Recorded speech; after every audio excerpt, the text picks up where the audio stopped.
Hello students, मेरा नाम है Sonu Kumar. Welcome back to Alpha Classes. हम लोग ट्रिग्नोमेट्री कर रहे थे। इसका जो 8th चैप्टर है वो कंप्लीट कर लिया था, तो उसमें कुछ बेसिक बातें जानी थी हम लोगों ने। अगर आपको ट्रिग्नोमेट्री का इंट्रोडक्शन चाहिए और एक चैप्टर में कुछ प्रॉब्लम है समझने के लिए, तो आप प्रीवियस वीडियो जाके देख सकते हैं। अब ये जो 9th चैप्टर है ये सिर्फ बेस्ड है एप्लीकेशंस ऑफ ट्रिग्नोमेट्री। मतलब ऐसी कौन सी जरूरत है जो रियल लाइफ में ट्रिग्नोमेट्री से पूरी हो सकती है हमारी, ठीक है। तो इस चैप्टर का जो नाम है, कई जगह हम लोग हाइट एंड डिस्टेंस से भी बात करते हैं, ठीक है। तो क्या होता है, जो हमारा ये ट्रिग्नोमेट्री है वो सिर्फ और सिर्फ किस पे बेस्ड होता है, एक राइट एंगल ट्राइंगल के ऊपर बेस्ड होता है, ठीक है। तो इसका इस्तेमाल कहाँ आता है? इसका इस्तेमाल ये आता है कि भाई आपको एक टावर की हाइट निकालनी है। आपको पता है कि भाई इस टावर की, ये मेरा टावर था, टावर से इतनी दूर मैं यहाँ पे खड़ा हूं, ठीक है।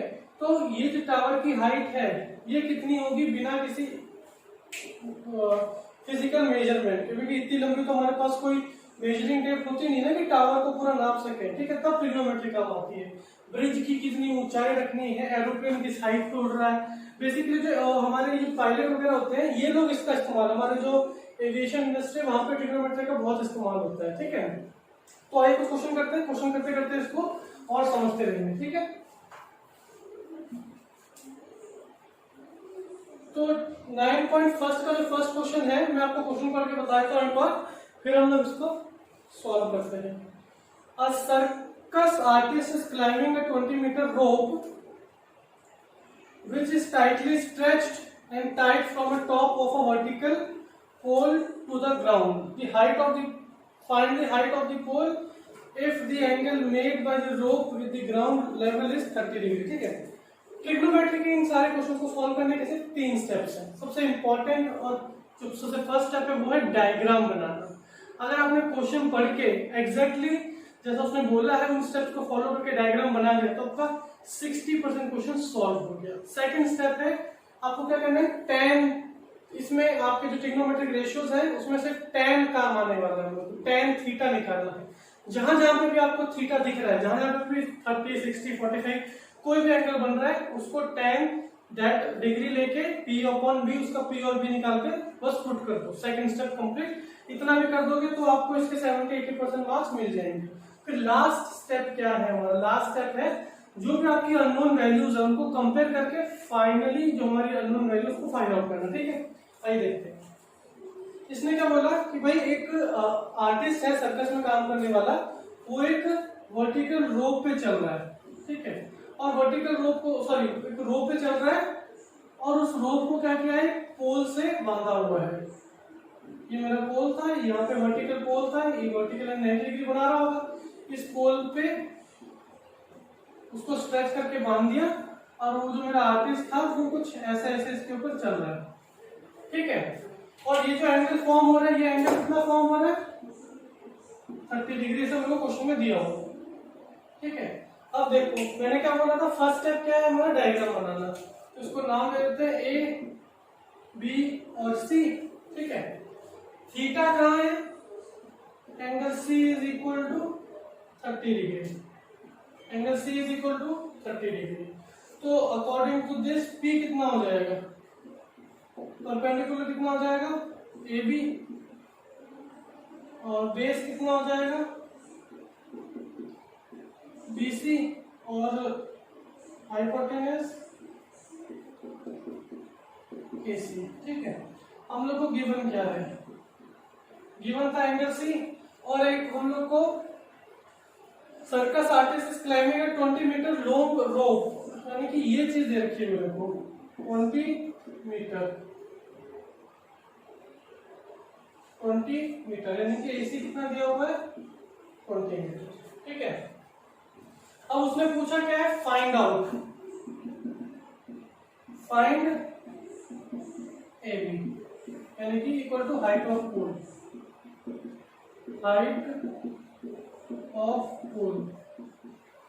ठीक है। पोल की हाइट निकालनी है हमको। तो भाई ये वाला और ये वाला ट्रिग्नोमेट्रिक रेशियोज, हाइट और परपेंडिकुलर वाला किसके अंदर आता है, ठीक है। सॉल्यूशन देखते हैं।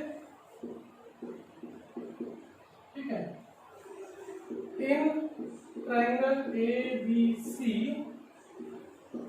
Sign theta is equal to P upon H.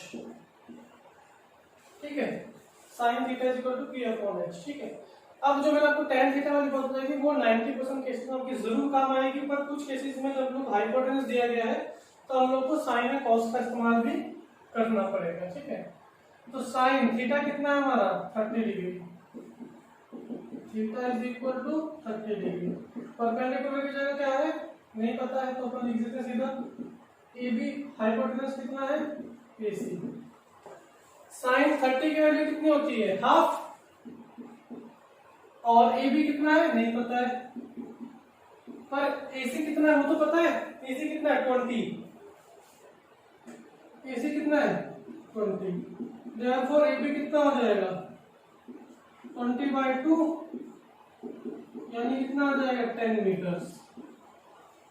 Therefore height of the pole is what 10 metres. ठीक है, तो ये है आपका क्वेश्चन नंबर फर्स्ट।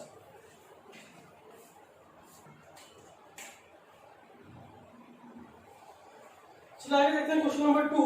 इसमें क्या बोला है कि tree breaks due to storm. एक पेड़ खड़ा था, बहुत तेजी से तूफान आया, तो तूफान आने के कारण क्या हुआ, जो हमारा ये पेड़ था ये टूट गया।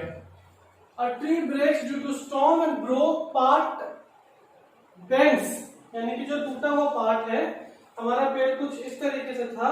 ठीक है, तो ये ऊपर वाला ब्लू वाला पार्ट जो है टूट गया, और जो टूटा हुआ पार्ट है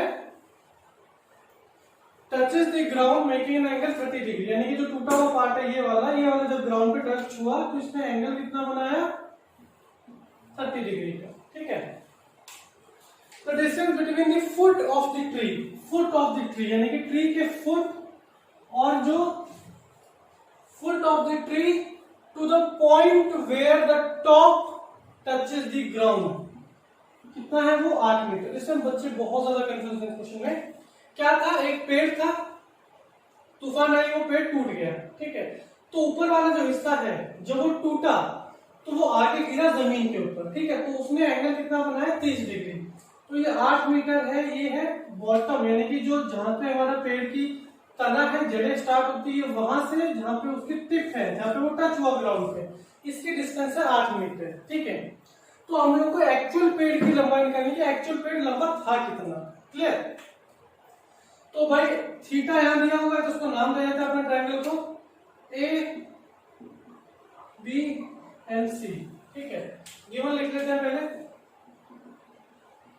गिवन बहुत इंपॉर्टेंट है, क्वेश्चन आप कुछ आए नहीं आए कम से कम गिवन जरूर लिख कर आओ। ठीक है, गिवन क्या है, angle theta at C is equal to what 30 degree.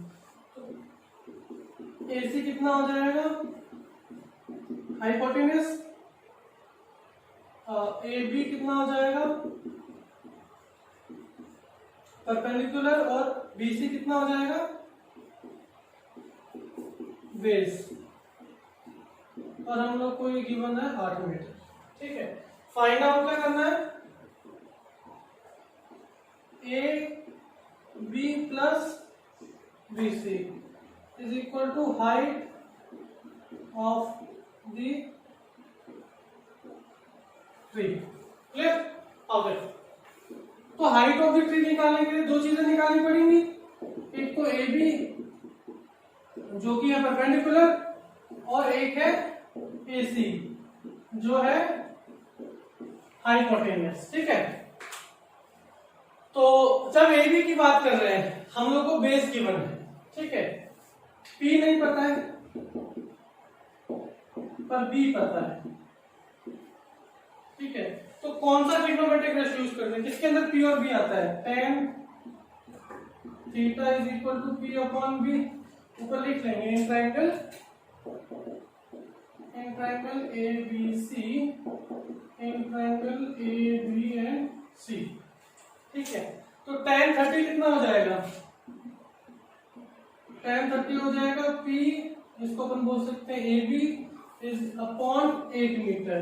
tan 30 के value √3 upon 2, √3 upon 1 upon √3, 1 upon √3 is equal to AB upon 8। तो AB कितना आ जाएगा? AB आ जाएगा 8 अपॉन √3। कई बच्चे क्या करेंगे, सिर्फ इतना AB निकाल के छोड़ देंगे, वो AC निकालते नहीं, उनको लगता है कि यही तो है हाइट। उसमें रिमेनिंग ट्री की हाइट नहीं पूछा है, उसने हाइट ऑफ द ट्री पूछा है कि ट्री कितनी हाइट का था, है नहीं था। ठीक है, चलो अब AC निकाल लेते हैं। Height of the sorry hypotenuse निकालना है। हाइपोटेनस निकालने के लिए क्या क्या दिया हुआ है हमारे पास? P है, B है, H नहीं है। ठीक है, तो इस बार मैं इस्तेमाल कर लेता हूं cos थीटा का। cos थीटा क्या होता है? B upon H। cos कितना डिग्री? 30 डिग्री। B कितना है? 8। H कितना है? उसका नाम क्या है? AC। AC तो नाम है। cos 30 कितना होता है? √3 upon 2 is equal to 8 AC। ठीक है, तो AC कितना हो जाएगा?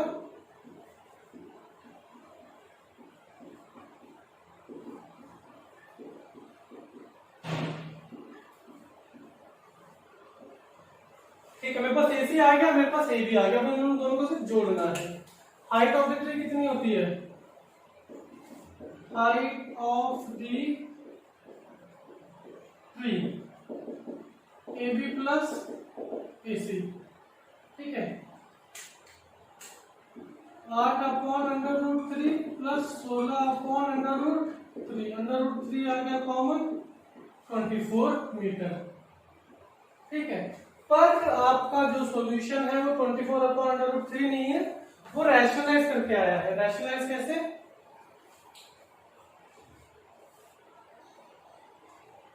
कहां करूं उसको?